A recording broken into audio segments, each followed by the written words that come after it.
சோலைவனம் என்ற கிராமத்தில் அழகிய குளக்கரை, அதன் அருகே ஒரு மலர்வன சோலை இருந்தது. அந்த மலர்வனத்தில் நிறைய பூச்செடிகள் இருந்தன. வண்ண வண்ண பூக்கள் பூத்து குலுங்கும். அந்த மலர்வனத்தை பராமரிக்கிறதுக்கு ஒரு வயதான பெரியவர் இருந்தார். அவர் நன்கு பராமரித்து வந்தார். தினமும் ஒரு சிறுவன் அந்த மலர்வனத்தை தாண்டி செல்வான்.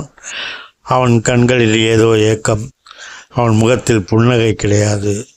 அதை கவனித்து வந்த அந்த வயதான பெரியவர் ஒரு நாள் அவனை அழைத்து என்னவென்று விசாரித்தார். அவன் வாயை திறக்கவில்லை. மனதிற்குள் ஏதோ சோகம் அழைத்து கொண்டது. விட்டுவிட்டார். மறுநாளும் அதே மாதிரி. அவர் என்ன செய்வது என்று யோசித்து அவன் வரும்போதெல்லாம் அவன் கையில் ஒரு பூவை கொடுத்து இது பண்ண, தினமும் அதே மாதிரி செய்த போது அவன் முகத்தில் ஒரு நாள் புன்னகை மலர்ந்தது.